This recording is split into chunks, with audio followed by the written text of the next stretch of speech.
in this episode. But there was a time before she met you where she would ask me, Mommy, like, why are they saying this? And it's crazy what small little tidbits could do for people and their confidence. I'm glad you brought that up. You know, I tell everybody what you may see is different than Rick may see.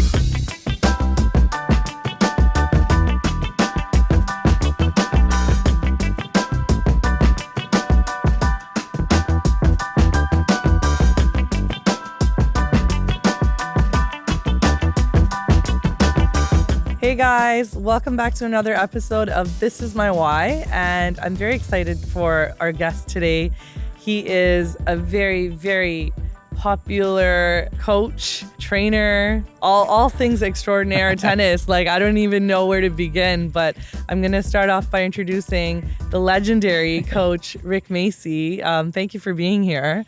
No, I'm glad to be here, and we're right on my court where I'm every day, 7 days a week, so I feel right at home. Right? Except you're sitting, right? We were just talking about how this is not something you usually do. No, I'm always up and going. Yeah, I could attest to that. Standing, what time do you usually get here? Well, believe it or not, I open up the park. Rick Macci Tennis Center's at a very big park. I open up the park every day at 5 o'clock, 7 days a week. I get up at 3 o'clock, do my thing, go in my office, run a half mile, but I'm here every day at 5 o'clock. I open up, I set everything up for the academy, and a lot of times I start teaching at 6 o'clock. And what's great is I still have, at 68 years old, I still have the same passion as I did when this all started at 22. Wow. And if you love what you do, you know, you feel like you're hardly working. Yeah, I'm very excited to dig in, and you know, this episode is special to me because I know what you've done for my daughter personally. So I'm very much, you know, living proof of what you stand for, and how we were talking about how accessible you are right here in Boca. All things, you know, when it comes to your training, your coaching, your guiding. Motivational, all of it. You know, I've spoken to you about my son who plays basketball. And so I've learned so many things. And I think so many people can take away a lot of great things from this interview. And, you know, I don't think it's just necessarily tennis. But yeah, we're going to definitely start there. You've coached 5 champions, world-class champions, no small feat. You know, it's one thing to do it once, one thing to do it twice, but 5 times, and you're sitting here super humble. And, you know, it still amazes me at how grounded and humble you are. So I just, you know, I want to start by kind of touching on, you know, how all of this came to be, what drove this love for tennis. And, you know, I know you have a basketball background as well. So, and you know, roots started in Ohio. We're now in Florida. So take us through your journey. I think that would be a very good place to start. All right. Well, I'm glad you're sitting down because this is going to take a while. But let me back the truck up to kind of what you said. You know, at the end of the day, I'm probably as much a life coach as a tennis coach. Yeah. You know, the tennis part now obviously is easy. The biomechanics, the technical, strategic, you know, I don't really change strokes. I think I have more of influence and change lives, you know, to get people 100%. To believe and to do other things and to work hard. There's just so many common threads in what I do, and tennis has kind of been the platform. And then really since the movie King Richard that came out a few years ago, you know, more people kind of see me in a different light, because before they had to come to court 1 here at the Rick Macci Tennis Academy. Even though I did leave the nest now and then, now it's very different. Done over 200 podcasts, interviews, some motivational speaking. But to back up even further where this all started, you know, at a young age, I grew up Greenville, Ohio, a small little town, southwestern Ohio, 20 miles from Dayton, Ohio. My parents both were golfers. Wow. They were both golfers. I thought I was probably going to be a pro golfer. You know, I was very good at 10 years old. I could always hit it straight. I'd play 36 holes. I was like on a mission. And my parents thought I'd be a pro golfer. I just love sports. My mom said anything with a ball, I was always attracted to. That's amazing. And I always had a lot of energy. They had to calm me down a lot. I was always just like going and going and going. Yeah. My father passed away when I was 10. Wow. So it was just me, my mom, and my sister. Got you. We couldn't really join the country club anymore for me to play golf. Gotcha. Okay. And I lived a half mile from a park. Okay. What's crazy is, full circle, I live a half mile from the park here at age 68. Wow. Where it all started, a half mile from a park. And I picked up a tennis racket. I went down. I started hitting the ball against the wall. Mm-hmm. This was like the late 60s. All right. And I really liked it. The ball always came back. There was no arguments or anything. Wow. And I just loved the sound of the ball hitting the racket. And I'd stay out there for hours and hours and hours. Wasn't a lot of people to play. And I just fell in love with the game. Wow. I loved hitting the ball against the wall. Yeah. So then I started playing with other people. This is a crazy story. This was at age 12. Wow. So to fast forward that whole thing, or we'd be here forever, by 18 years old, Right. with no lessons, I became the #1 player in the Ohio Valley. Insane. All right. One of the best Insane. players in the state of Ohio. No instruction. Wow. The message there is it's not where you start, it's where you finish. You get knocked down and lose. You keep trying harder, you know, and that was me, you know. So I think doing it kind of the hard way, and we really couldn't afford indoor courts. They were like 30 miles away. So, and I mentioned this to you earlier, after basketball practice, I played basketball, I was point guard.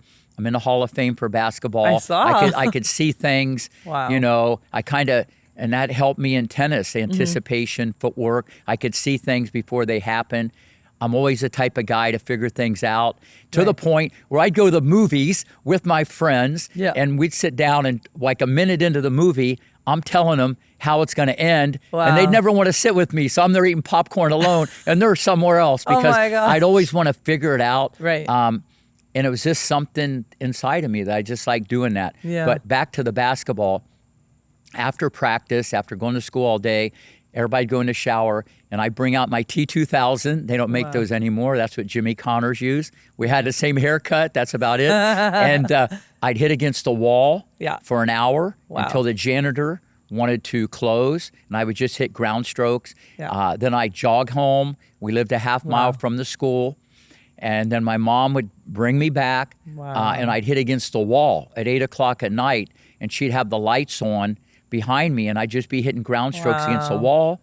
Amazing. If it snowed, like it does in Canada a lot, I would shovel off and hit. I just had to get ahead. Because if you're not getting ahead, you're getting behind. Because I knew what other people had. So I think those inner qualities kind of build the cornerstone, that persistence, determination, and then the Midwest values of gratitude, appreciation. So it was a mix of both for you. Absolutely. Yeah. And so I think wanting to kind of help others more than help yourself, all those things wrapped together, because you learn the knowledge as you go along. Yes. But I think all that wrapped together and the persistence is kind of led me where I'm at today. So it's not just who's the smartest or who is the best player or who had the best opportunity. I think the wiring of putting it together on all those qualities as a youngster, they're still with me today. Yeah, you know, it's interesting because adversity happens throughout for people, but for you, it was right from the jump, it sounds like. And you didn't look at it like that ever, even at 12. No, I didn't. I didn't really understand. And sometimes when you don't understand, but I really, the fact that I got into sports, you know, I won punt, pass, and kick. That's where they punt the ball, pass it, and kick it. I won that as a little kid. I was very good in golf. I had like a 4 handicap. I thought I'd be a pro golfer. I'm one of the few people, I was better at 12 than I was at like 40. You know, at 12, I was like the arrow. And then at 40, I was the sparrow. The ball was flying everywhere. So it was... But I played all sports, you know, football, baseball, basketball, but just fell in love with tennis. And then at about 22, I knew I wanted to get into coaching. Really? Yeah, at 22, or maybe a little earlier, Yeah. my first job. And the guy there, he was friends with the greats of all time, Bill Tilden, Don Budge, Wow. Ellsworth Vines. These are people don't remember. And he just said, after a week, you have such a gift. Yeah. Listen, I didn't know what I was doing. Yeah. I was just me. Wow. I was just Rick from Greenville, Ohio. Yeah. He said, and I'll never forget this, if you stick with this, Yeah. you're going to be one of the greatest teachers of all Wow. time. He had the foresight. Would you consider him your mentor or a mentor? Well, I think at that time, it meant a lot because I didn't really understand what was going on. Correct. Yeah. But yeah, I think everybody in your life who you experience, even the students, I learn more from the students sometimes than what they learn from me. Yeah. And I think every coach, the smartest coach is smart because he knows he's not that smart. You'll learn the education and you always want to get better because if you're not getting better, you're getting worse. And when I certify now other coaches or people ask me what the blueprint is, I just tell them, you got to get better. Yeah. And that's why as my career went along, I was never like, well, look what I've done, or I won, 7-time coach of the year, or look at all these players who are top 10 in the world that I've helped mold and put in the oven and put the icing on it. I never look at it like that. Wow. I've always tried to be cutting edge with biomechanics, sports psychology, and I got better yesterday just from your daughter. Yeah. Yeah. That's amazing. Like what an outlook. You wouldn't think about it like that, right? No, I always do. And, the window dressing is always going to be, now with the movie King Richard, and everybody sees how I really changed history and I took a big gamble on Venus and Serena. Yeah. But people will always look at it like Venus, Serena, Capriati, Roddick, Sharapova, Kennan, Moschina, Pierce. They were 2 in the world. I don't talk about that a lot. Roddick. Yeah. Christian Ruud, whose son Casper is one of the best. Wow. Kareem Alami, Morocco's finest. I could go on and on, but it's not really that. That's what people will identify with. I think people, to really know Rick Macci, they have to come and take a lesson. They have to experience. It's not a lesson, it's an experience. Yes. And they have to just be around me. 100%. It's not what you read in a magazine, 100%. or it's not the puff of what I've accomplished. Yeah. I mean, there's over 320 some national titles. Yeah. There's kids that have won national titles I work with for years. Yeah. I don't even remember. Wow. You know what I'm saying? Wow. So not that I'm downplaying that, but that's what everybody identifies with. Yeah. But it's me maybe helping someone clean their room better, or get off drugs, or treat people better, or probably just so many kids that I've got into college. Yeah. I mean, every Ivy League school, probably every college in the country. Because obviously I have a lot of firepower and credibility, and this kid has potential. Their best days are yet to come. Don't look where they're at today. Right. They're going to be even better in 2 years. And then when they come back, okay, and now I'm teaching their kids. Wow, Yeah, I'm getting up there. Now I'm exactly. teaching their kids. Then when they come back, and say, it wasn't like the forehand or the backhand, which is obvious, the work ethic, the passion, how to look at things through a different lens. That means more to me, because I think that's really, to me, that's more important with my legacy, even though I don't look at it like that. But I didn't try to do that. Yeah. That's just part of the you are. smorgasbord that you get with Rick Macci. That's amazing. Yeah. I can 100% attest to all of that. My daughter's 11. And before, she met you, she's naturally petite. So I have my son who is 9, and they're polar opposites, of course, body size and all of those And I can things. attest to that. They are polar opposites. And so, as a mom, I felt like I had to defend for her because, a lot of times people would say, oh, like she's really petite. And like, they would try to say, oh, like, maybe she should go and do, orange ball, but that's not what her skill set was. It was just based off what they saw. Yeah. And that was one of the first things I noticed when we met you, because, and the take you took on it, and I have to mention this because it was huge for her to get that type of feedback from somebody like you. It was never about, oh, you're too petite, and the way you train her. She truly believes, she's gonna be number one day, and she says that to us, and she doesn't let size be a factor anymore. But there was a time before she met you where she would ask me, Mommy, like, why are they saying this? Yeah. And it's crazy what small little tidbits could do for people and their confidence. And I've seen you train different people of all ages. We've seen it now for the few months back and forth that I'm here. And I see you interact with all levels, during Battle of Boca, during the weekends, you see the level of competition here. And it's consistently the same level of respect. You treat everybody with this, very humble approach. And I think it makes them believe in themselves, and makes them listen, and, they take in what you say differently. Yeah. Well, first off, I'm glad you brought that up, because I think for a lot of people, watching this, hearing this, I tell everybody what you may see is different than Rick may see. So that's a starting point. Yeah. But teachers and mentors and coaches, they have no idea how one word can change a child's life. Yeah. Or for better or for worse. Yeah. And this is what people don't understand. And that's the art of coaching. Yeah. How to say it, why to say it, when to say it, who to say it to, how to take the temperature. You're not always going to have the perfect student. You got to figure out how to get better. And that's kind of what I do with everybody. And it's a medley of trying to take the temperature. And you might have a plan, and you got to change the plan. Yes. And this is what people don't do. They're not flexible. And so when coaches come here and get certified, and they're on the court with me, and listen, a lot of these people have played Grand Slams. They might have been great players, or they might be a very good coach, and they're all blown away. Yeah. Because the interaction, I'm working with an 8-year-old, then a 12-year-old, or someone number one in the nation, then someone who plays number one for Notre Dame, or someone who's 200 in the world. Right. And it's a whole different thing. And then interacting with the parents. That's a whole nother podcast. Okay. Yes. And there's an art to this. Okay.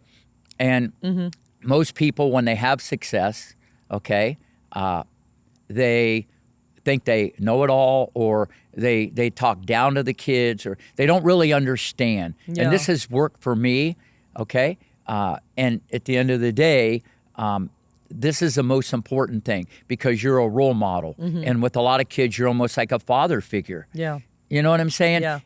But a lot of people don't look at it like that. They look, I'm going to show you how to hit the forehand or the backhand or the serve. So it's a little different. It's a little different the way I've always done it. But here we are all these years later. And, if you back everything up and see what has kind of transpired, but I feel even today, the best is yet to come. Yeah, that's amazing. I'm gonna take you back to when you realized that coaching is in your cards. You were 22, you mentioned. So that was in Ohio? Yeah. Okay, so take us through the journey, and how and where did you decide I'm going to move to Florida? How did you decide this is what I'm going to do, and I'm going to set? Did you know it was going to become this, or? Well, you never know, but when you have passion and you love something, that's going to help you weather the storm. Yeah. Because it's not going to be a straight shot. Yeah. And everybody should understand. Yeah. You're going to fail. You're going to have problems. You're going to have bad days. Yeah. It's how you respond to that, and you should always appreciate what you have and instead of what you don't have. Yeah. I think that's really important. And you're going to fail, and things are not always going to be perfect, and it's how you respond to that. And I think with a great positive attitude, I control the situation. I don't let it control me. Yeah. Listen, or I'd be reacting even with my business you have no idea. And you run a business. So, but to back this thing up, I really just loved helping others, and I got satisfaction. I knew I wasn't going to make it on the pro tour. Right. I did play a few qualifying tournaments of pro events. Okay. You know, I beat a lot of college All-Americans, so I got to very high level, okay? But to be great, you got to be at the top. So I got into teaching, and the response I got, and I was teaching like any age, any level, you know, it didn't really matter. I just loved teaching, whether it be a 70-year-old guy or a 3.5 lady or a little kid. I just loved teaching. So through that feeling, you know, of helping others, and that's the most important thing of any teacher, whether you're in a classroom or any coach, you want to inspire and then motivate others, not just educate. Right. Okay.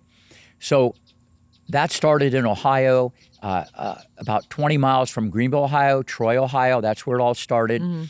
Then from there, I said, I need experience, like maybe running a club. Right. I want to learn about payroll and budgets and all this stuff. So I interviewed for a job in New Jersey. Wow. And so I got the job, and I have no idea, you know, it was the first time I really went away from home. Wow. I was kind of like mama's boy. I didn't really, even when I Okay. went to college at Wright State University, I commuted. I went there 2 years. So when I went to Vineland, New Jersey, I ran a club, great experience. I became I still played a lot. I was the #1 player in the state of New Jersey. Wow. I played all the time, but I learned a lot about how to run a club. I was there for a year. Listen to this. This is a Okay. crazy story. So it was Sunday or Saturday. Okay. I remember like yesterday, and I was watching a tennis tournament on TV, and it was called the United Airlines Sunbird Cup, and it was in Haines City, Florida, a place called Greenleaf Golf and Tennis Resort. So I'm watching this tennis tournament, and Navratilova was playing, Tracy Austin, Andrea Jaeger, Pam Shriver, and I was watching this tournament, and they started talking about the resort. Okay. They said it's brand new, they're building condominiums, they have golf, blah, blah, blah, blah, blah, blah. So I was just curious. So I picked up the phone, I called the place, and they actually said, we're hiring someone to be like assistant director of the tennis. And I got a stack of resumes this high on my desk, and I'm making a decision in a week. But if you want to fly down on your own, you can do it. And I'm sitting there going, I don't think this is going to work. Because I knew if I really wanted to do this, I had to go to Florida or California where the weather was warm if I really wanted to do this. So I don't know what I just went on instinct. I said, you know what? I'm going to Florida. Yeah. So I booked a flight. I went there. This is crazy. Wow. I got there in the middle of the night. There was these things called palmetto bugs. They look like tennis balls. They're the biggest bugs I've ever seen. Oh my God. Okay. I was kind of freaking out about that. That weekend, it was like 100 degrees. Wow. No one played tennis at the tennis place. And I'm used to being busy and active. And I'm looking at this like, it was like a desert. Yeah. So anyways, I met with the guy. We talked. We played. We spent all weekend together. Right. He took me back Sunday night, dropped me off at the airport, and he said, if you want this job, it's yours. Wow. So and it was going to be less money. Yeah. And so I'm thinking, give me a few days. So I thought about a few days. I said, you know what? I'm going for it. Wow. The best decision I ever made in my life. So what happened is I ended up eventually going to Greenleaf. This was 1980. Right. And for 3 months, Wow. I taught 5 hours Wow. in 3 months. Now I teach 5 hours in 5 hours, you know? So there was nothing going on. Right. It was the middle of summer. But I went there because I saw a vision and a passion where I could build and create. Yeah. And it was more about the corporate structure. There was corporations that would go there, and I put together a dog and pony show where I would do corporate tournaments. Right. And I'd get in the umpire's chair, and this is where the creative stuff comes out. I would have crowd cheers, crowd boos, the Rocky music, Eye of the Tiger. We still play it here. I know. We still play it today. Every So morning. I put together this dog and pony show for these corporate guys for 2 hours with Disney World theatrics. it blew people away the way I put together this presentation. I would welcome people. I'd put my hand behind me. This hurricane shutter would go up. Yeah. There would be a scoreboard. I mean, it was amazing. The And then I Macci umpired the experience. finals. Yeah. And so I took a little corporate round robin from IBM or whatever corporation, and I ended up doing 100 of them a year. Wow. Okay, it became written up in Meetings and Convention magazine. It became Tennis magazine. Everybody wrote about this thing that I put together, but it was like no other. I was still teaching some lessons. It was more like people coming on vacation. No juniors at the time, a couple. So then, this is when it gets like really on track. So I'm doing that. I'm making it better and better. Right. I loved it. I love to make other people happy, you know? Yeah. And so that's why that worked. Then I ran the United Airlines Sunbird Cup. Played with Martina and Shriver and all that good So stuff. that's where you met. Yeah. That's Okay. where that all happened back then. So, and once again, me being involved in that tournament, everybody from United Airlines, this is like no other. Everything I do, I just like all in, bang. Yes. You know, bang. I just like You've all always in. been like that, right? I've always been like that. So now, in 1985, Winter Haven, Florida was like, 6 miles away from Haines City, Florida. A doctor brings his 3 sons to me because he took some lessons, this doctor. I have 3 sons, and I want you to teach them tennis. So he brings his 3 sons. They were all okay athletes, but the little one was named, the doctor's name was Dr. Wrong Dad Ho, and his youngest son was Tommy Ho. And so he was left-handed. He had a severe Western grip. Now remember, this was 1985. I'm looking at this thing like, which side of the racket is this kid hitting the ball with? Right. I couldn't, because it was very, we were just kind of moving into that next phase of tennis. So to fast forward the story, I started working with all the kids, but this little boy, Tommy, no matter what I said, he listened to every word that I said. Okay, every word. Wasn't the greatest athlete, okay, amazing hands. His dad was a radiologist. He had great hands. So to fast forward the story, Tommy, by age 12, became the most dominant junior player ever in the history of the USTA. Okay, and that record still stands today. He won every national singles and doubles as a 12-year-old. He became the number 1 12-year-old in the world. Wow. By age 15, he won 15 gold balls. That means 15 national championships. Wow. At age 15, he won the boys 18 and under nationals, a record in 1988 that still stands today. Wow. And by winning that, he got a wild card into the U.S. Open, Wow. where he almost beat Johan Kriek, who was 30 in the world. Anyways, that record still stands today. Right. So through Tommy's success, a guy named Stefano Capriati, who lived in Lauderhill, Florida, said, I want you to teach my daughter how to serve. Because Tommy was left-handed. I taught him a kick serve. He would literally, listen to this, he could kick the ball over other 12-year-olds' head. Wow. It was like child abuse. He would torture people. Wow. This kid was so good at 12. Technically, I could hide his weakness and made his strength stronger. So then Jennifer, they ended up moving to Greenleaf. Wow. So to fast forward that story, that was 10 years old. She had great fundamentals already, in my opinion, by the late, great Jimmy Everett, Chrissy's father. Low center of gravity, racket back in the parking lot, great balance, always smiling, okay? And she became like my daughter, all right? So at 12 years old, now this is the craziest of crazy, she won the girls 18 and under national hard courts and clay courts as a 12-year-old, a record in 1988. I had the daily double. I had 2 kids. That record still stands today. That's insane. No, it's insane. You can't now because the game's too fast and people are bigger and stronger. But that record still stands today. At 14 years old, Jennifer was top 10 in the world. Okay, everybody kind of knows the story. We can talk about the end of that story, which is amazing later. So that's where it all started. Yeah. Okay. And then other kids wanted to come. Yeah. And they said, we want to stay there. And I Yeah. said, listen, I have a cat living with me. I don't want any kids staying with me. So I started an academy. Got you. You know, and that's how it all started. Wow. 2 years later, I get a call from a guy named Richard Williams. Wow. We can talk about that in a little bit. So that's how it all started. Mm-hmm. And right then and there, I had goals to just be the best I can be, help as many kids as I could be. It wasn't about, I wanted the player to be number one. I was going to ask you, was it ever like an intentional goal of yours? Yeah, to get I think them to the it sport? was. Okay. Especially when I saw the talent. You know, Right. working with someone Right. like Capriati, or what I saw in Venus and Serena, I'm going, I can make this number one with the right coaching, the right mental training, Right. and the right financial opportunity, and I think I can transcend the game. So, Right.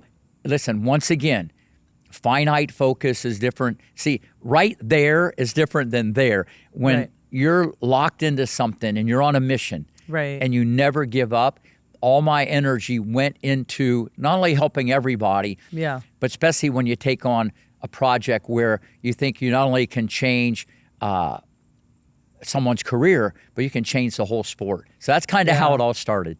It's amazing because this podcast is called This Is My Why.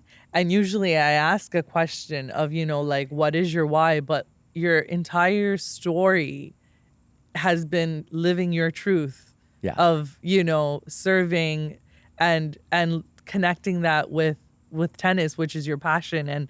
And this is just the natural result. And it's like kind of tied to your work ethic. It talks about your discipline, we touch on these greats you've trained, and it's insane to me because I see it firsthand. Yeah. Your eye to catch, to me it just looks like a forehand, but you're able to say, the smallest tweaks, and it makes a huge difference. And correcting, and that's, you've always had that ability, right? Or is that something that was trained? Like, how did you get to that point? Yeah, people ask me like the biggest influence. Well, in the early 80s, I did do some stuff with Dr. James Lair. He's probably the number one sports psychologist. He was the first of Mohicans. He was a pioneer. We did a lot of things with the corporate structure. Okay. It wasn't really towards kids. It was towards tennis players. But Jim and me growing up, it was all about mental toughness, finding a way, always staying positive, flipping the script. So the way I was wired naturally, just through survival, I kind of had that. And when I met Jim, he had all these triggers and rituals, slowing things down in your mind. You know what I'm saying?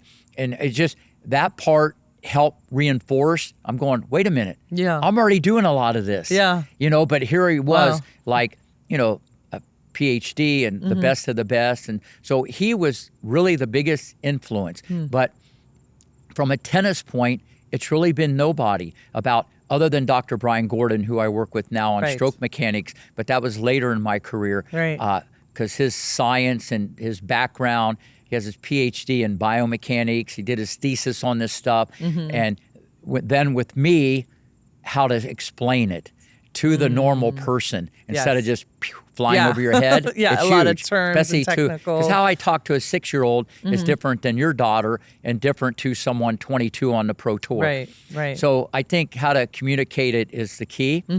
But once again, I think always figuring it out. And sometimes at night, I couldn't even sleep until I figure it out. Wow. Not good, and I Okay. think that is a sign of a great teacher or coach, that you want to find a way, because I got to feel like I delivered the goods. Wow. Or I'm doing the best I can. Yeah. And that's why I just keep going Wow. until I find the answer. And what the ultimate compliment, because I've had obviously a lot through my career, is really from Venus and Serena. At the after party, at the red carpet, they both said, Rick, we were literally brainwashed to be number one. Yeah. Now, obviously, that's from their mom and dad, too. Right. But to me, when you know no other, it's like, this is supposed to happen. Yeah. Not that I hope it can happen. Yeah, exactly. I have a question. you were mentioning the people in your life, I guess, inspiration, mentors. Were you intentional about the people you kept around you always, or did it happen that way? I'm just, I think for people in this day and age, I think it's very important who you surround yourself with. And I think it's very important to be intentional. So I'm just curious, was that something you did planned, or it just happened that way? No, I probably the one thing I haven't really done, Yeah. and we probably wouldn't be sitting here if I would have done this, is really network and do other things. Because people always said, you should have your own show. You should go to Hollywood. Right. You should just do motivational speaking. Why are you teaching tennis? And this has always been, because I really don't leave the nest. You know what I'm saying? Yeah. Because I'm always here, and I still teach almost 50 hours a week. Yeah. So how do I want to say it? I treat, as you see, the guy who picks up the garbage here, just like my favorite student of all time. Because people ask me, who's your favorite student of all time? And I tell them, they think it's going to be Venus, Serena, Capriati, Roddick. No, it's who's ever on the other side of the net, that hour, that minute, Right. that second. So I never really surrounded myself. I don't look at it like that. I just am very unassuming, maybe a little naive. Maybe if I was more shrewd, there could have been different opportunities through my lifetime. But I never look in the rearview mirror. I don't look back. Here we are. I Yeah. love what I do. I'm fortunate. I'm blessed. I got 3 great daughters. I got 4 cats. Okay, Yeah. everything's Yeah. great. I'd rather be sitting right here in this chair than anywhere else in the world. That's amazing. That's amazing. I love that. So I'm gonna take you back to your training with Serena Williams, with Venus Williams, meeting their dad. How did you know? So going back to what you said, because this is where you are and this is home, but like that took you out of your zone, right? You went to LA. Yeah, I should say Compton. You went to Compton. I get this call from Richard Williams. Okay, this is like, I've told this story many times, but I got to tell. And I actually heard of Venus. She was in the New York Times like 6 months earlier. Yeah. She was undefeated in the 10 and under. Right. Whatever that means. Right. I've seen that movie a lot. That doesn't mean anything. That's a good start, better than not. And he was the funniest guy ever. He started talking to me. He goes, I want you to come and see my daughters. They both play tennis. Heard a lot of great things about you. You want to come to Compton? And I said, well, I don't really go see players. Yeah. Yeah, that's why I'm asking. They usually come to the academy, or I see them at a junior tournament. And the only thing I knew about Compton, this was early 90s, was like riots and all kinds of crazy stuff. Right. And I told him that. He goes, Rick, I promise I won't get you shot. Yeah. All right. He was the funniest guy ever. Right. That line was actually in the movie. Yeah. The movie was so true, except the mustache. I had like a small little mustache, like a piece of AstroTurf, and Bernthal had this big bushy thing. But other than that, I guess he did a great job. Yeah. So I don't know what it was. I don't know what it was. Instinct. It was May. That was important. Right before summer. May's actually the slowest month. I was going to say, why is it important? It's the divine slowest month. intervention. And I just thought to myself, Jennifer was gone by then. She was already on the pro tour, top 10 in the world. I just was curious. And I'm the only guy in the world, for sure, that can say their best vacation ever was Compton, California. That's I don't think amazing. a lot of people think of it. So Yeah. I jumped on a plane. I went to LA. Crazy story. That night, I'm at the hotel, just like yesterday. Just like yesterday. Venus, Serena, Richard, and Orstine come to the hotel.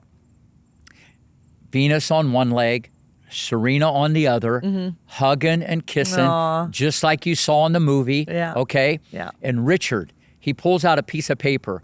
Okay, I thought I was in a deposition. Yeah. Okay, I don't want to talk about those type of stories. So he started grilling me. Wow. Okay, and asking me so many questions. And instead of being taken back, I was actually, I respected the guy, because if he was going to let someone just Yeah. like you in their circle, He wanted a role model, a father figure, Right. someone who's been there, done that, which I have with Jennifer and Tommy. So I respected it. So we talked for 2 hours, and I told Vita and Serena this. I go, all they did was stare at me. They were like staring at me the whole Wow. time, but they were smiling, Yeah. just cute little kids. So he goes, we're going to pick you up tomorrow at 7 o'clock, and we're going to East Compton Hills Country Club. Listen to this story. It's like, Right. so 7 o'clock, boom, they pick me up. Right. The same exact bus you saw in the movie. Wow. Exactly. Wow. I get in the passenger side. I sit down. Okay, there was a spring sticking up. I get harpooned in the buttock. I'm going, now remember, I'm at a 5-star resort, Right. Greenleaf Golf and Tennis Resort. I'm the director. The place is like amazing. And I'm sitting there going, what in God's name am I doing in Compton, California? Right. I look in the back. Yeah. There's Venus and Serena. I call Serena Meek. I never called her Serena. Yeah. She goes, Rick, you're the only one allowed to call me that because her middle name's Serena Jamaica Williams. Okay. And they're in there like that. Yeah. Dirty clothes, old balls, McDonald's wrappers, baskets. I mean, it was crazy. Yeah. Okay. So now we start driving Yeah. to East Compton Hills Country Club. The bus is wobbling, and it's about 10 minutes into the drive, and I'm looking around going, this is a strange place for a country club. Right. Listen to this. We pull up to a park, okay?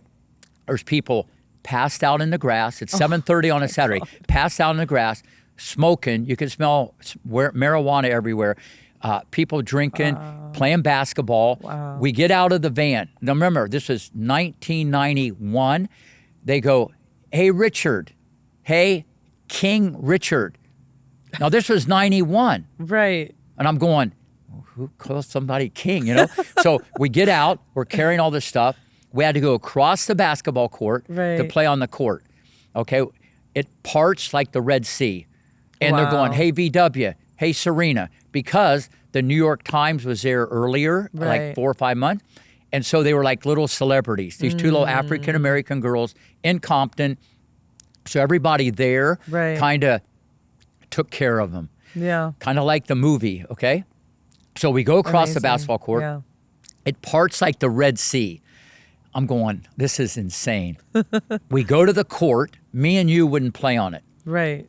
Grass growing up, chipped up, holes in the net. And I had a box of Wilson balls shipped there. He goes, Rick, we don't use new balls. I want old balls. I want dirty balls. I want them picking them. I want them digging them out and bending. I'm going, okay, I get it. It Yeah. was a little different. Yeah. So now we get on the court. And this is a great lesson for anybody, parent, coach, or Rick Macy. You don't judge a book by the cover. The cover could be amazing, the book bad. The cover amazing, the book bad. We get out there. Now remember, I had Jennifer Capriati, Poetry in Motion, great fundamentals, textbook. Even to this day, I don't think I've had anybody technically more ready to hit a ball than Jennifer. So I'm like at the mountaintop with a blueprint for greatness more than anybody in the world. Right. Now I'm in Compton. There's these two little girls, arms flying this way, legs flying that way, kind of like your daughter, and the beads flying off her head. Yeah. And I'm sitting there going, this is a train wreck. I couldn't believe what I was looking at. Yeah. I didn't see anything. Maybe 100 in the nation, which is nothing, okay? Well, it's Right. something, but not nothing. And this went on for an hour. And then the whole landscape changed. I said, we're going to play competitive points. It was me and Serena against Venus, because Venus was almost 5'9", even though she Wow. was 10 years old. Serena, she wasn't plugged in yet. You know, her mind wasn't ready to work. So we started playing competitive points, and the whole landscape changed. Wow. The footwork, they started popping the popcorn, Right. extra crispy, with extra butter. It was amazing. The preparation got a little better, but here's the wild card. There was a rage. There was a rage inside these two little girls I never saw in my life. Listen, Wow. I have a lot of kids that try hard, okay? But this was different. Venus, Yeah. her nose was that far off the ground trying to get a ball. Wow. Serena would keep running even when the ball was 50 feet away. It was almost like a bizarre like rage Yeah. to get to the ball. Wow. But everything got better when I said game on. So I'm going, wait a minute. So now here's the coach. I'm thinking this one's going to be 6 feet, 160, 5'11", 145. I start projecting where this could go. And the movement was crazy. Yeah. But on the outside, it was out of control. But you can teach that. So right then and there, and this is in the movie, I go to Richard. I go, Richard, come here. You got the next female Michael Jordan on your hand. Yeah. And he puts his arm around me. He goes, no, brother, man. I got the next two. Yeah. So then, listen to this. Venus goes, Daddy, can I go to the bathroom? They were hugging and kissing, just like you saw in the movie. Listen to this. Venus goes out the gate. She walks on her hands for 5 feet. Then she does backward cartwheels for another 5 feet. And I'm going, whoa. Yeah. Okay, I'm just sitting there going, not only right then and there, I thought both these girls could be number one in the world, but they might be able to transcend the sport. Okay, remember, in the early 90s, Wow. if you were big and strong, you weren't nimble. It was a different sport back then. Yeah. So, but it's not what I saw on the outside. It's what I saw on the inside. So 4 months later, they ended up picking me as a coach. Wow. We did the deal. Okay, I was on a mission. They needed a lot of financial help. I took a big risk. I mean, this was. I could have been wrong. I've been wrong many times, but I've been right a lot more. Yeah. You know, and they could have got hurt. Yeah. I could have been wrong, but at the end of the day, looking back, the best vacation I ever took. Amazing. And people don't understand. Yeah. When you're with someone, Yeah. because they moved to Florida. I moved the family to Florida. 4 years, every day, 5-6 hours a day, 4 hours on Saturday. Richard became my best friend. Even though maybe that didn't come across always in the movie, but it wasn't about Richard or Rick Macci. Yeah. It was about the girls. Yeah. So I could handle that. That's part of the amazing. deal. Amazing. If I couldn't handle parents, me and him wouldn't have lasted a week. Yeah.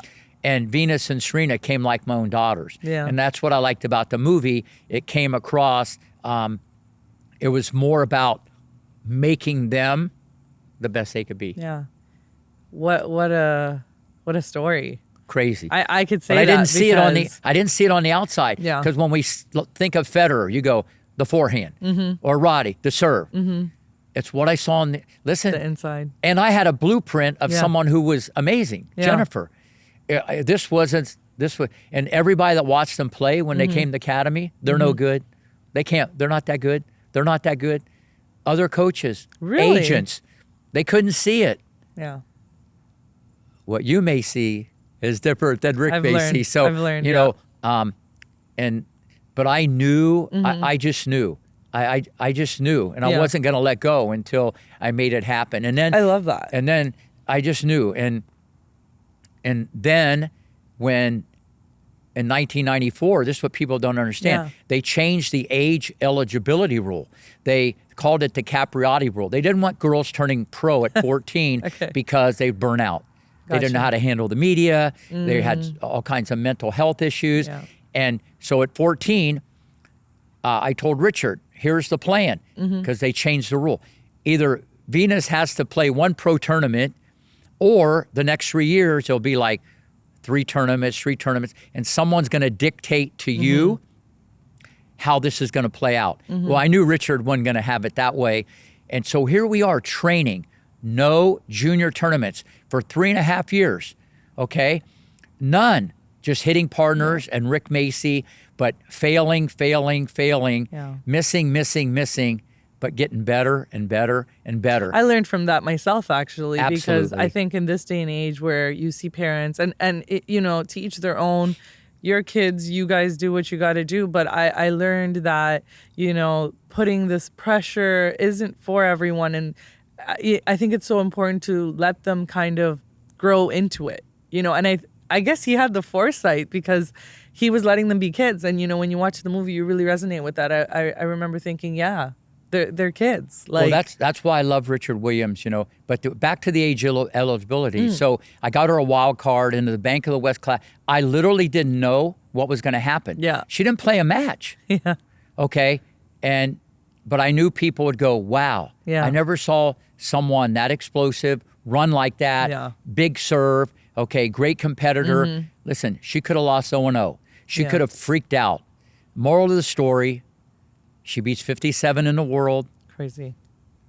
Almost beats number one. Yeah, 8 months later, $12 million contract from Reebok. Yeah. Okay, so, but that wouldn't have happened if they wouldn't have changed the rule. Yeah. We would have nibbled along. Yeah. But back to what you said, the main reason why, but Richard and I connected on an athletic point of view and a philosophy, to work on your game, get better. This is about pro. I never talked to Venus and Serena about a 12-year-old or 14. I would say Navratilova is going to get that. Capriati will get that. Hingis is going to do this. Yeah. Or Celis. I never talked to him like that. It was all about the people who were already there. It was a Correct, yeah. mindset of brainwashing all the time. Wow. But the main reason why I love Richard Williams, he brought their books to the court every day. Yeah. And if it rained, he said, you go to Rick's office and study. Wow. But here's the wild card. Every night, good, bad, happy, sad. And believe me, it wasn't all rainbow, lollipop, and sunshine yeah, when you're for training, sure. as you know. for sure. And Serena, she would give me that look at age 11. Well, you've seen that look at the U.S. Open. I Yeah. mean, she was a handful. Every night, Rick, thank you very much. And they'd give Yeah. me a hug. Every Amazing. single night. Wow. Every night. And first off, you don't see that a lot even back then, and you don't see a lot now. So, and here's another thing. He would take them home at night. Well, you got to make sure you have the goods, but because he had more than just two great athletes. And he would do interviews at age 10 and 11. He'd set up a tripod. He would Wow. interview them, and he would be asked them questions about what it's like. Okay, he'd ask them all these questions about being African American, going into a predominantly white sport. He would ask them all the questions, and he would train them how to answer the question Amazing. without answering the question. This was at age 10 and 11. Yeah. Okay, and you Amazing. can see where they're very well spoken. They know when to smile and stuff like that. And the life lessons that Richard, and I need to talk Orsine also, when she talked, trust me, everybody listened. Yeah. She didn't talk a lot, but she was very when much she did. involved. But that's what I like, because he got it, and we were cut from the same cloth, even Yeah. though two different backgrounds and whatever. Yeah. And I think that came loud and clear in the movie. 100%. Yeah.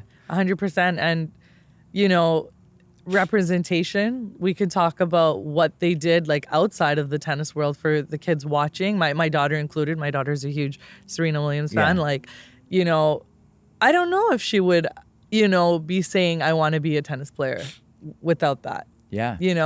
I think she saw and she was able to say, I could be that, and I think that is so powerful for so many people. And, and now they've kind of opened up the floodgates, and there's so many different races, and it's not looked at like that anymore. It's a different time. But to play at a time like that and to have to deal with all the adversities that they dealt with, and you kind of see why, Richard Williams did what he did to kind of, and it goes to show like what a great father. No, he was unbelievable, and that's not a lot of people liked him, because when you say, and at that time, I wasn't the flavor of the month either. I'm saying they're going to be number one. Yeah. They're going to be better than Capriati. Yeah. And now you got Rick Macy saying it also. And when people anoint you or they make you legendary and you haven't done anything, and the African American card, and you throw all, and the dads out there blowing smoke and the whistles, Right. You're not the flavor of the month, because unfortunately people hate and they just don't want to see other people succeed. But they not only flipped the script, and inspired so many people. If I can do it, you can do it. Look where they came from. Yeah. Compton. They weren't in the front row or the back row. They weren't even in the building. Yeah. But without that opportunity, possibly, of me taking a chance, funding the project. I mean, it's expensive, Yeah. but more importantly, believing and, spending 4 or 5 hours a day because I'm not with them. Yeah. I'm with other students. Right. And, it wasn't even maybe the best thing for the business, but I was I was on a mission and, and the movie showed that I cared so much about the girls, not because they were great tennis players, but they were great kids and it was a great family. And that's a big thing for me about how I'm put together. Yeah. No, I see that. That's amazing. Wow. So you've trained these champions, and then how was it for you to shift back to the academy? What did you find that transition to be different? Like, or was it just like, as what you said, next day it's about the person on the other side? Like, where does this come from? Like, do you do like any kind of like, work where it comes to like meditation? Is it about, is it discipline? Is it working out? I know, and we're going to get to that. I know you're very disciplined, even with your eating habits and, what you put in, all of that. Like, do you put time aside for this, or is this is Rick Macci? Yeah, I put time aside, but to back up a second, I try to never be around, gossip and negativity. I don't watch the news. It's like what you eat. Yeah. It's the same thing. What you put in your head. Yeah. What are you listening to? And I just put positive stuff in my head. That's why I gotta really get on my daughter once in a while because we're kind of the exact opposite. My youngest one who helps me out with social media. It's a whole different animal, but I don't even be around negativity. It's just so positive all the time. Nothing's gonna bother me. I control the situation, and I've been that way a lot. And so when you get into that routine, you just become that. And I've just found out that you look at life through a different lens. There's maybe a higher being. It's almost like Buddha-like, mentality. And I don't really like to get involved in the other stuff and haven't, but that becomes a choice. As far as the structure and the discipline, I think you need a routine. I know it's excessive probably for me, and I'm just saying it works for me. I get up every day at 3, I eat the same thing, yogurt, a couple waters, then I go run a half mile. I go into my office upstairs. Wow. I answer every email personally, as you know. And just like to be in touch with people, jump on Twitter, because a lot of people want to know what I have to say. And then I come to the park and I open up. Listen, I've had many opportunities to do other things. I could have traveled. Listen, in 1995, I was offered, and that was crazy money back then, $1 million a year to drop everything and just train Venus and Serena. And Richard offered me a 5-year contract, okay? And I didn't want to do it because I wanted to still have the academy and still do what I put together and built and still maybe do that, okay? And that's where we kind of hit a speed bump and went kind of our separate ways because it was one of the few times I ever said no. Wow. And do I regret that? Not at all. Because look, if your heart's in the right place, you make the right decision, look where we're at today. Everything has come full circle. I was going to say, it kind of, the movie is very different than a book or people just saying it, So for sure. I feel great about everything. But even without the movie, I feel great about everything.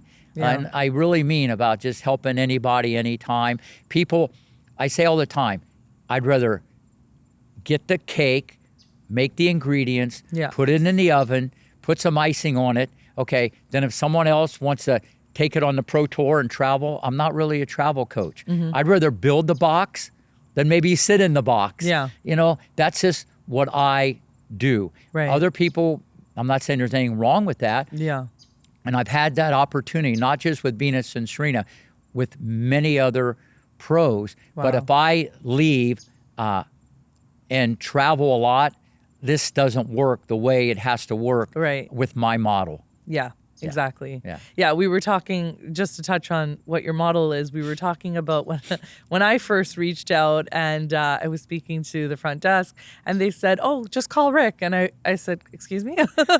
Like, call Rick? Like, as in, like, I didn't know what to expect. And so when I called you and you answered right away, and this was months ago, and to this day we speak very frequently. Yeah. I'm still amazed. I don't know where you sleep in this, but I'm like, and you know, I'm not saying negative about anybody else, but what I could speak to the things that you have done for my daughter personally that I see, helping her build her confidence, making her believe in herself. Yeah. To her, she's like, always so excited to, oh, like, did coach write? Can I see what he like? And it blows my mind because you take time. And again, I don't know where you have the time, but you find time and you don't make excuses, and it's such a rarity. Yeah. But you really connect directly, and I completely believe that. I think that you being here and, you are the it factor, and I say Rick Macy, and we were speaking about this because you're Italian. It's actually Macci, right? It'd be Riccardo Macci. Yeah. And so every time I say Macy now, I always feel like, oh, should I, but, this is it. You are the it factor, and you know what that means for everything. And you know what that means for your people and the legacy. It is a legacy. What a legacy you've built so far, and you continue to build, right? So to expand upon that, I think, what I do, it's not just motivate, educate, stimulate. Mm-hmm. It's extracting greatness out of others. You can do one more. You can do it. I get people to believe, and usually believing in confidence takes time. Mm-hmm. Okay. But I can expedite the learning curve. And I think when I take a step back, or when I look at it like that, I don't really think about it because that's just the way I've always been. Mm-hmm. That's why I've had so many kids do so well so early. Yeah. You know what I mean? Yeah. And they get real good, real quick. Or if I see something, like even Sharapova at 11, even if she had limitations, I could see she was in a bubble, and I said, she'll be number one in the world someday. I said at 11. I said, Kenin will win a Grand Slam before age 20. I was wrong. It was 21. And I said that when she was 7. I said Venus and Serena will be number one in the world at 9 and 10. And I said on video, every article, and it happened. I actually said Venus at age 12 will probably win 5 Wimbledons. Wow. She won 5 Wimbledons. Wow. That was a scary one, And a few people, I've seen it go the other way, injury, maybe someone passed away in the family and it got sidetracked.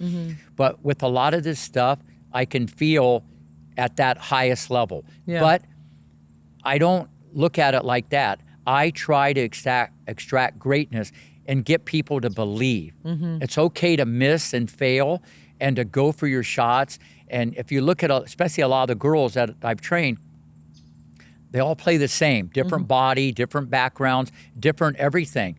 They cut the court, they take it early, they're aggressive, they attack the second serve. They all play the same, they just have different style, as like their body type and whatever.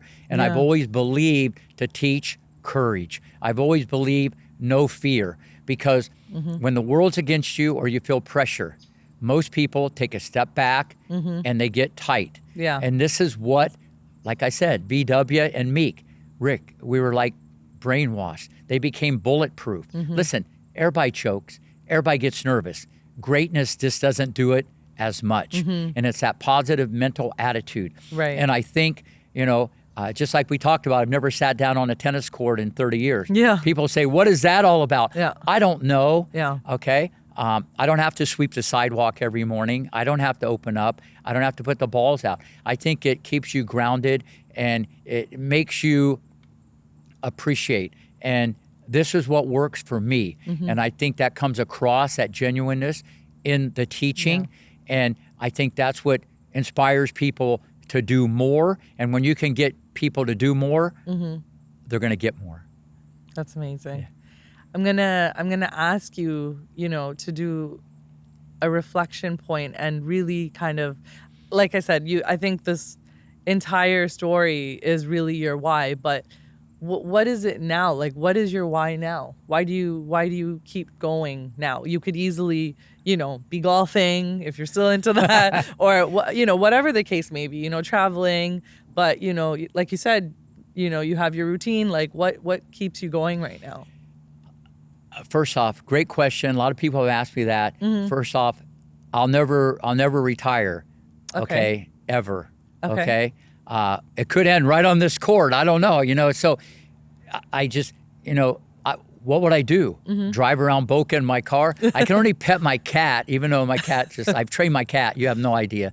I could do viral videos with my cat. Oh. No one's ever trained a cat. It listens to everything, watches TV with me. Like I'm a trainer. Okay. So I don't know what I would do. Golf's too slow. I would never, this is what I want to do. This is fun, and I love working hard. It feels like you're hardly working. People, I think when you retire, it's the beginning of the end. Yeah. I've just never looked at it like that. I'm having a blast. Yeah. There's some things in the oven that I might do. There could be. Let's talk about that. Yeah, there could be, a docuseries. There's going to be a documentary. People talk to me about MGM, talk to me about a reality TV show. You absolutely There's a should. lot of things that people have approached me, but it's going to have to fit and it's going to have to work. And it can't be disruptive to here. Because once this changes, it's not good. I don't want this to change. I built it, and this facility is amazing. It's the number one. I've taken this place. It's the number one park in the United States. It's like Disneyland and Candyland, family land, motivational land. Yeah. 80 some tournaments a year. Besides the academy, Amazing. you can play for $5 on a court. Another court, you could see Sophia Kennan playing. So this is kind of like my baby, even though I have a private partnership with Palm Beach County. This is what I do. There could be other little things that happen. Okay. I do a podcast with David Meltzer, Game Set Life. Right. That's kind of fun. People see me in a different light, but this is what I want to do. And, but to say like retire or do something else, because people have asked me that, that's never been in the cards. And I want to do this as long as I can. And hopefully I can do it another 20 years. Listen, age, it's in your heart. It's not anything else. I know they say it's a number or whatever. I don't even go there, because in the blink of an eye, this could all change. Yeah. A lot of people I grew up with, they're not above earth and they're not on earth anymore. So I just appreciate every day, and I try to make every day the best day ever. And it comes from the heart. I'm not just saying it, Even I ask your daughter, how do you feel today? And I get them to say great, even if they don't feel great, but I'm on my way to make them feel greater. Yeah. I've seen that, some days she comes in and she's feeling great and you could see it right away. Some days she's not, but by the time she's done, she's definitely feeling great. See, no one's probably done this. Even, listen, I've been on a tennis court more than anybody in the world since age 22. And I'm out here now more than anybody in the United States teaching. So I've been around children and adult and people and different situation. It's just been on a tennis court. So I can feel and smell it and read it, kind of what's coming before it even happens. And people, they're kind of shocked at that. It's not just analyzing the stroke, but the mood and when to change it. And if they're having a bad day, I look at it, I'm going to make this your best day. That's amazing. That's a way I'm put together, instead of just, and I tell the coach, listen, everybody wants the perfect student. Yes, sir. Yes, ma'am. Yeah. They run for every ball. Listen, I want you to have the worst student with a bad attitude who's lazy, because it's your job to make him have a great attitude, make him run for every ball. And that's the sign of a great coach. Yeah. And maybe that's why I never this is looked real. at it like that. This is real. Yeah. Being on this court, helping anybody. Not that traveling with someone on the pro tour, but I'd almost have to put it together from the beginning and have my fingerprints all over it for it to be real instead of part of an entourage and just being a support system. That being said, a handful of pros I do help. I don't want to really talk about, whether it be on Zoom or on the phone or whatever, people on the pro tour. And if they want my help, they can come to the park and I can help them in those type of ways and be part of the team in that way. But this is what I love to do. That's amazing. Yeah. That's amazing. Yeah. It definitely shows. Yeah. It definitely shows. So I'm gonna ask by switching it up a little bit. You can ask me anything. What would you say to? I'm not gonna say tennis players. I would say to today's athletes, any age. What are some tips you can leave with people? I'm finding more and more, it's all mental. Like in different sports, right? And I was brought up very similar. When I say me and my brother, we were brought up very similarly. It was always a very sports, environment around the house.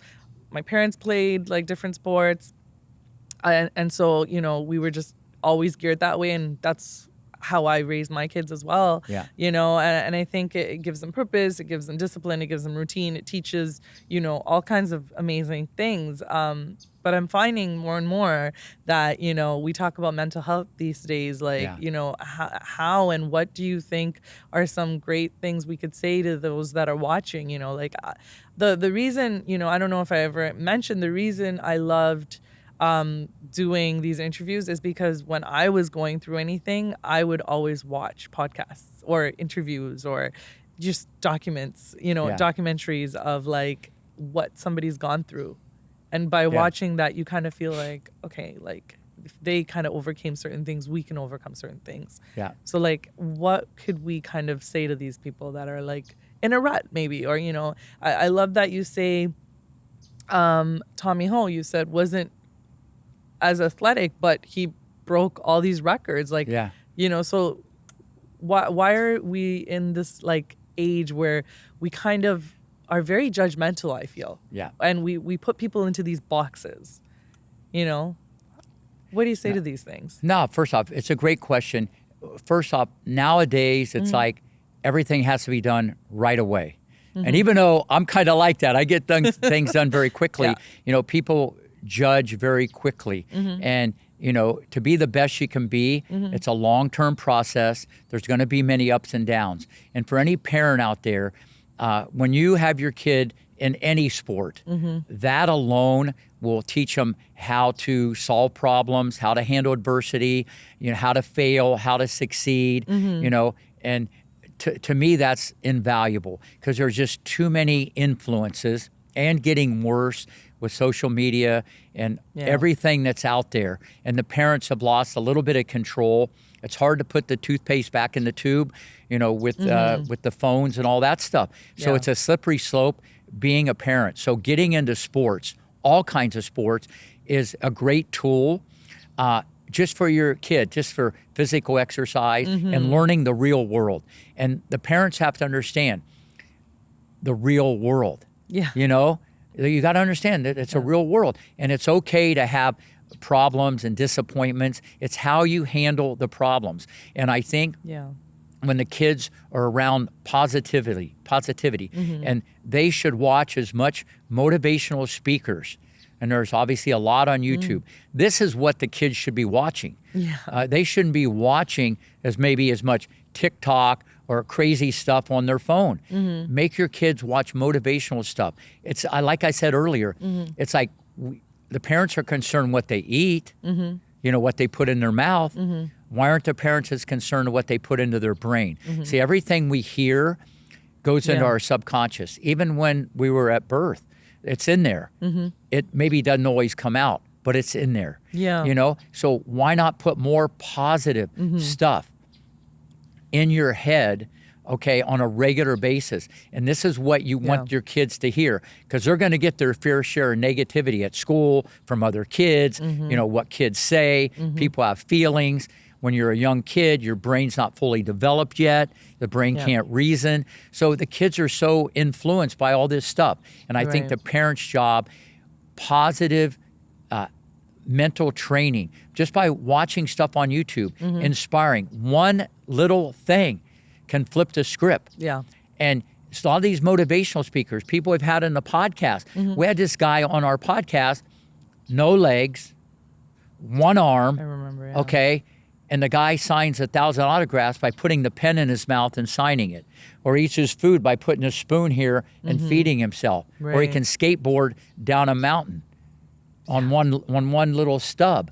You know what I'm saying? Yeah. Now you talk about adversity. People, and I said this earlier, you got to get the kids always to appreciate what they have instead of what they don't have. People always, I don't have this, I don't have that. Or they look at people who are successful, whether it be financially or whatever. They look at it, look at them. They don't understand what they went through. My partner, David Meltzer, he made $100 million and lost it all Wow. and got it all back. Wow. Yeah, that's like double wow. Wow. You know what I mean?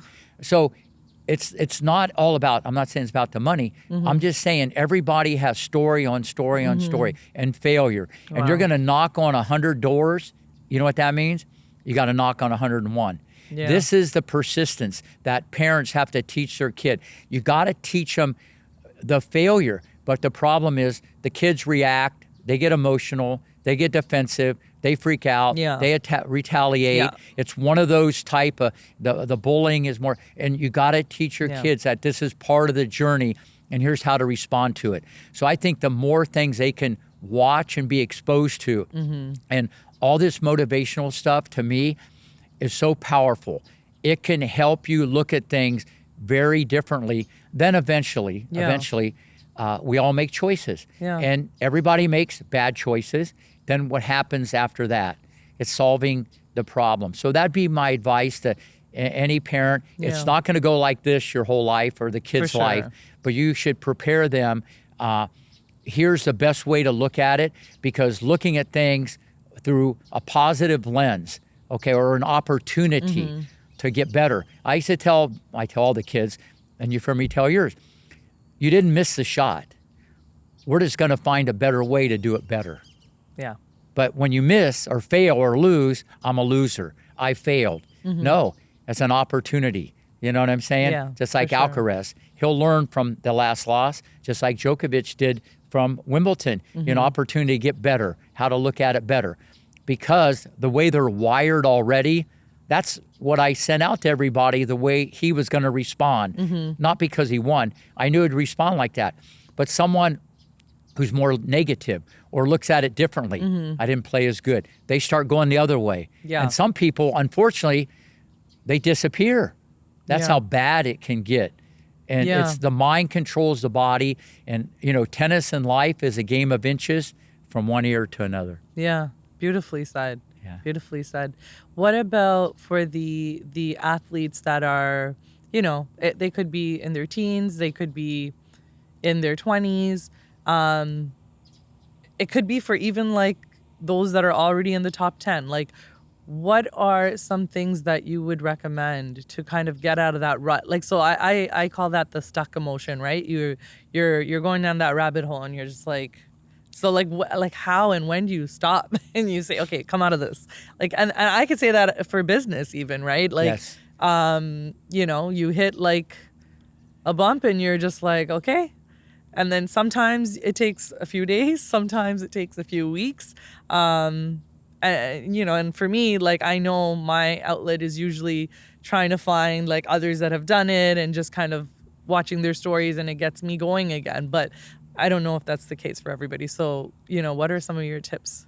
Well, everybody has to understand it's only over, or it's only you when you quit. It's Okay. it's Yeah. it's never over. Yeah. Never. Until you say I'm done. It's even when the game's over, it's not over. Yeah. There's another game. Yeah. But it's hard to look at it like that. Yeah. And then you can make a mountain out of a molehill. You know, we start doing these Yes. mind games. Yeah. And that's a way you, like Djokovic said after he lost Wimbledon, I got over it after a day. You know, that's mind control. People have no idea what this guy does. I mean, he trains, Yes. he goes and hangs out with the wolves. He Yes. meditates I could go on and on Yeah, about I've what done goes some on behind the research. curtain It's with these, insane. we're talking the greatest of all time people. Yeah. But for any person, okay, it doesn't matter what age, you're going to have these problems. You're going to have failures. You're going to have adversity. And you got to look at it like it's an opportunity. Don't look at it the other way. Yeah. You can make every day your best day. It's how you look at it. And it's mind control. It's a game within a game, and it's a mindset. And if you look at a lot of these, I'll go back to the motivational speakers again. These guys are the most positive creatures that ever walked the face of the earth. And all these athletes that feel stuck, trust me, the ones at the top, a lot of those motivational speakers are their best friends. They're watching them all the time. They're putting that into their head because, listen, when you look at social media or you look at an article, they're going to write things about you you're not going to like. Yeah. And they're going to rip you because that sells clicks and that sells headlines, the negativity. And the females are a little more sensitive. That's why you see a lot of the girls get in there and they disappear. It's like, what happened? They can't take the punch as much. So I would say surround yourself with the positive people. You might have to make some changes, but don't just change the change. I think the first change has to be look in the mirror. Yeah. Instead of blaming others, blaming the coach, the mom, the dad, the cat, the dog, it has to come from you when you take responsibility. But being around the positive stuff and hearing positive stuff, that's, to me, a starting point. But you got to want to make the change. But some people, unfortunately, they like to complain. Yeah. They like negativity. They like adversity. They like, they like that stuff. They like the gossip. And you get caught up into it. Yeah. They can't wait to hear other people's problems because that makes them feel better. Yeah. Or they like other people to lose because that makes them feel better, which is kind of crazy. Yeah. Focus on yourself, nobody else, laser vision, and it's a mindset that you got to train Monday, Tuesday, Wednesday, Thursday, Friday, Saturday, Sunday, Yeah, for sure. This is what people should do on a regular basis. And any parent should try to expose them kids to that because without even trying, they're going to get so much negativity because the world is a whole different place these days. It absolutely is. Yeah. No, amazing. Thank you for that feedback. Yeah. I learned so much.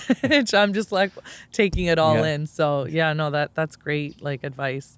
Okay. So we like to end it on a lighter note. So I'm going to ask you 4 questions that just kind of, give us a little bit of insight into, small things. So the first one being, what's your favorite food?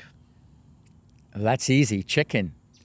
That's it. 7 days a week. I just eat chicken. You don't crave anything else?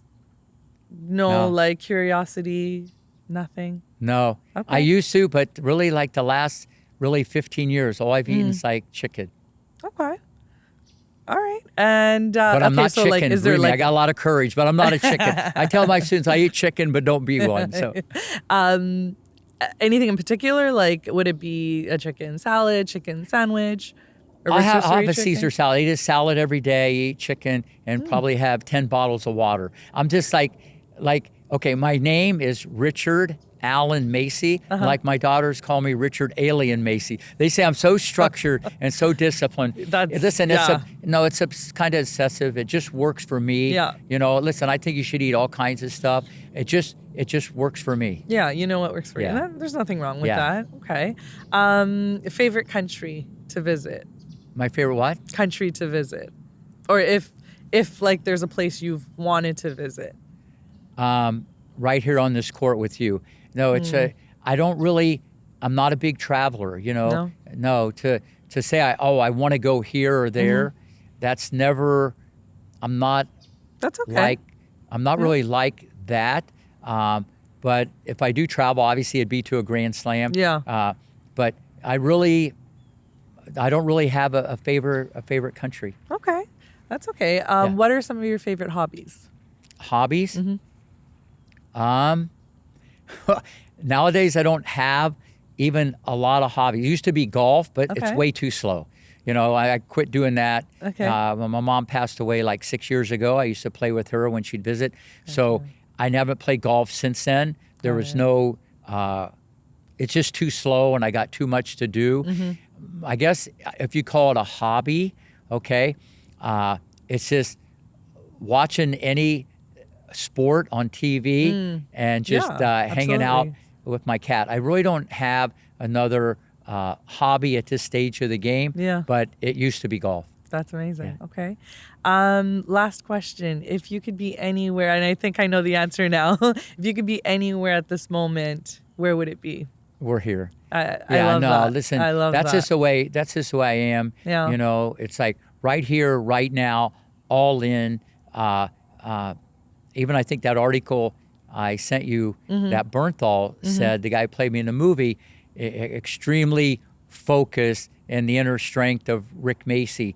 You know, that's what he got, you know, from looking into my character and talking to other people. And this is what other people have said. I didn't ever look at it like that. Right here, right now, you know, smart, the passion, the fun, and it just never felt alone. And those are the things everybody said. And like Bernthal said, that's the best way to find out about someone's characters, talk to other people, not necessarily talk to the person himself. Wow. So I'd rather be right here than anywhere in the world. Amazing. Amazing. Thank you for that. I'm going to ask you to speak a little bit about the book that's coming out, because I'm very excited. We were just discussing with the crew here. So talk to us a little bit about this book, because I think it's going to really be helpful to a lot of people. Yeah, well, I actually did a book a while back called Macci Magic, Extracting Greatness from Yourself and Others. It talks about everybody I taught and then growing up and just kind of how I'm wired. But this last book that I'm doing, it's called $1 Billion Mind. It's actually with a young lady who I taught her and her sister back in the day. She's Harvard grad, you know, she's amazing. She did a lot of the heavy lifting. She's coming at it from the medical point of view, and I'm coming from it from the real world point of view. And our collaboration, I think people are gonna just be blown away by the book. And there's like notes you can take and follow to get better, and how to work it, how to look at life through a different lens. I love the book. I've read it so many times. Amazing. You know, I think it's going to help so many people. It's a very quick read, but there's a lot of meat on the bone. And I think people can look at this on a regular basis, and it might even be better than going to YouTube if you want motivation, inspiration, to not only make your life better, but to make everybody's life around you even better. Amazing. Amazing. So we'll be on the lookout for that. Yeah. Thank you so much for your No, it's a time, lot of fun, and I'm sure we'll do it again. Yeah, 100%. Anytime. Thank you. All right. Thank you.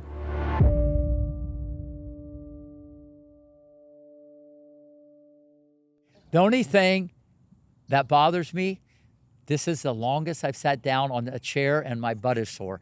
I ought to be honest. You know what? You should have recorded that. That would have been funny. It's still going. Huh? You got it. No, and that's from the heart. That's from the rear end, to tell you the truth, but it's from the heart. I know. I was like, should we go standing up? But then I was like, no, That was we gotta- good. Yeah.